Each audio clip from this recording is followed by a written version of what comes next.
दोस्तों 14 साल की लड़की जिस स्कूल में पढ़ती थी उसी स्कूल के टीचर के साथ उसका फिजिकल रिलेशन चल रहा था और एक दिन वो उस टीचर के साथ वही होटल में पहुंचती है। पहुंचने के बाद दोनों एक दूसरे के साथ फिजिकल रिलेशन बना रहे थे कि उसी टाइम दोनों की मौत हो जाती है। दोनों की डेड बॉडियां बाहर आती हैं और उसके बाद इस घटना का खुलासा होता है और फिर पता चलता है कि आखिर 14 साल की लड़की की प्रेम कहानी 30 साल के टीचर के साथ कैसे स्टार्ट हुई और इसका अंत कैसे हुआ। पूरी कहानी जब मैं आपको बताऊंगी तो आपको यकीन नहीं होगा कि 14 साल की लड़की की प्रेम कहानी ऐसे स्टार्ट हुई और ऐसे अंत होगा। तो चलते हैं इस घटना को हमेशा की तरह शुरू से जानते हैं। ये कहानी को आखिरी तक जरूर देखें। और जो आज की घटना है वह उत्तर प्रदेश के अलीगढ़ की खैरेश्वर चौराहा है। उसी चौराहे पर एक रॉयल नाम से वो होटल है। उस होटल के अंदर 7 मई की सुबह लगभग 8 साढ़े 8 बजे का टाइम था। कितनी सुबह एक युवक पहुंचता है एक लड़की के साथ और वह 2 आधार कार्ड देता है। जो अपना आधार कार्ड दिया था उस आधार कार्ड में नाम था चंद्रभान, जिसमें लगभग उस युवक की उम्र 25 साल थी। और एक लड़की का आधार कार्ड देता है जो मुस्कान राणा के नाम से था। शाम 4 बजे तक के लिए होटल को बुक करते हैं और रूम में चले जाते हैं।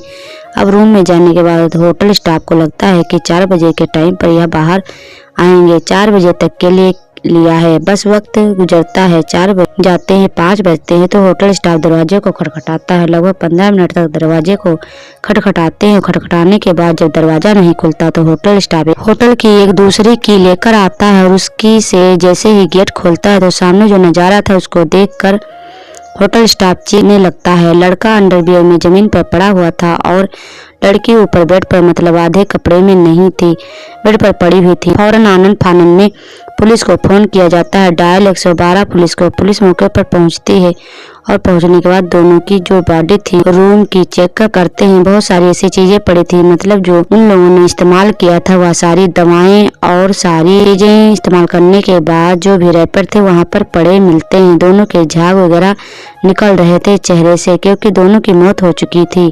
जब लड़के के बारे में पता किया जाता है तो लड़की की उम्र लगभग 14 से 15 साल थी। लड़की बेहद ज्यादा छोटी थी, देखकर लग रहा था। अब सवाल यह था कि जो आईडी दी थी उसमें उम्र ज्यादा थी, 20-25 साल। जब पुलिस देखती है तो जब लड़के का आधार कार्ड चेक किया जाता है तो लड़के का आधार सही था, लड़की का आधार कार्ड फेक था। और जब लड़के का एड्रेस निकाला जाता है तो पता चलता है कि लड़का जो क्षेत्र में वहाँ का ज्वालाजीपुरम का रहने वाला है। लड़के के परिवार से जब कांटेक्ट किया जाता है लड़की के परिवार के बारे में पता किया था क्योंकि लड़की का परिवार भी लड़की को ढूंढता फिर रहा था चारों तरफ।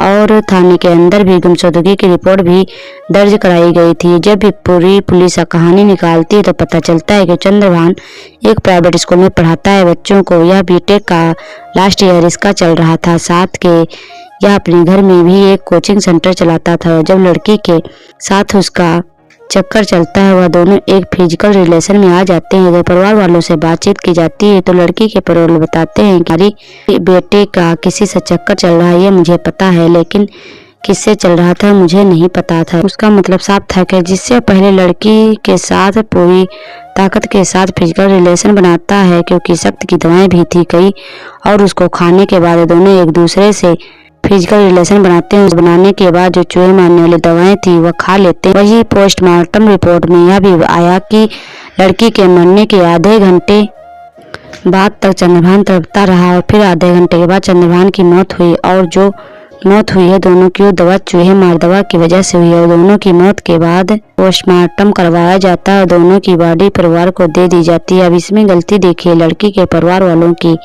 कितनी है कि जब 2.5-3 महीने पहले पता चला तो उन लोगों ने अपनी नजर नहीं रखी और उनकी मेन वजह लड़की के पिता नहीं और सिर्फ इसकी माँ है। लड़की की और लड़की की माँ कहती है अपनी बेटी को पालने के लिए वो लड़की घर पर अकेली रहती है। उसका फायदा उठाकर वो चंद्रभान से बातचीत किया करती थी। और ये जो चंद्रभान टीचर है अपना इकलौता घर का बेटा है। इसके परिवार में इसकी 3 बहनें हैं और पिता छोटी मोटी मजदूरी करते हैं। यह बीटेक का मतलब लास्ट ईयर था। यह अपने परिवार को आर्थिक रूप से और घर भी चलाता था, सब कुछ कर रहा था। और वैसे चंद्रभान यहाँ पर आकर वह कुछ भी टाइम पहले बसे थे, फिर ऐसी घटना हो गई। अब इस घटना को आप देख सकते हैं कि कम उम्र की बच्चियां किस तरीके से बिगड़ रही हैं।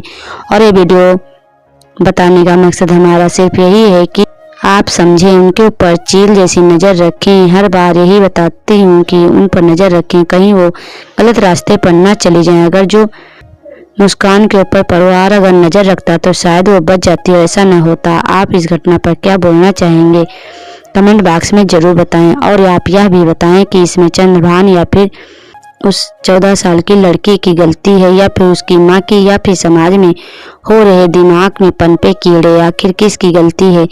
आप इन सारी बातों को, जो चंद्रभान की कोचिंग वहाँ पर पढ़ने के लिए जाती थी, लेकिन 3 महीने पहले ही के परिवार वालों को पता चलता है कि चंद्रभान के साथ वह बाइक पर घूमती फिरती है, चंद्रभान के साथ होटल वगैरह में जाती, तो हमने इसकी कोचिंग पूरे तरीके से बंद करवा दी। हमने इसको समझाया कि चंद्रभान से दूर रहे, क्योंकि हमारी बेटी की उम्र महज 14 साल और जो यह टीचर है उसकी उम्र लगभग 25 से 30 साल और यह हमारी बेटी को लेकर घूम रहा था। लेकिन हमने थाने में कंप्लेंट नहीं दर्ज करवाई, क्योंकि हमारी बेटी की बदनामी होती। चंद्रभान से शादी करने की वह दोनों सपने देखने लगते हैं, लेकिन यह लड़की नादान है। थोड़े टाइम के बाद इसके समझ में आ जाएगा। लेकिन पुलिस से चंद्रभान और जो लड़की थी 14 साल की, दोनों अक्सर होटल्स में जाया करते थे। इनके फिजिकल रिलेशन भी गहरे हो चुके थे, क्योंकि कम उम्र में ही वह गलत रास्ते पर पहुंच चुकी थी और चंद्रभान से प्यार करने लगा था।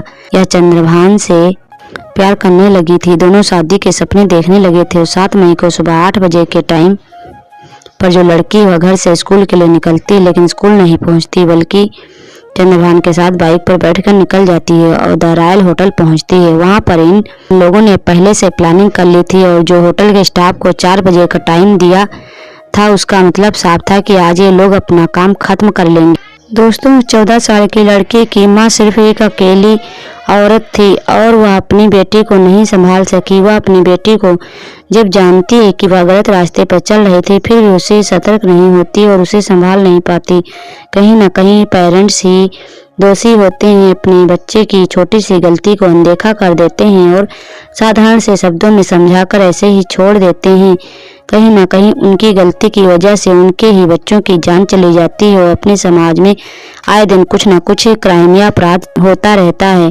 तो दोस्तों, अगर वह लड़की मात्र छोटी सी उम्र में ऐसी गलती कर रही थी, लेकिन यहाँ पर टीचर जो थे वह तो अच्छी खासी 25 से 30 साल की उम्र पार कर चुके थे, उनको कौन सी ऐसी गलती लग गई जिसकी वजह से वह अपनी जान के साथ साथ उस 14 साल की लड़की की भी जान ले ली। तो दोस्तों, आपको इस कहानी से क्या सीख मिलती है, या फिर अपने समाज में बढ़ रहे अपराध से संबंधित, या फिर उस 14 साल की लड़की या फिर जो टीचर थे उनसे संबंधित क्या राय है, आप कमेंट बॉक्स में जरूर बताएं। और ऐसी ही कहानी पाने के लिए चैनल को सब्सक्राइब करें, वीडियो को लाइक से जरूर करें। जय हिंद, वंदे मातरम।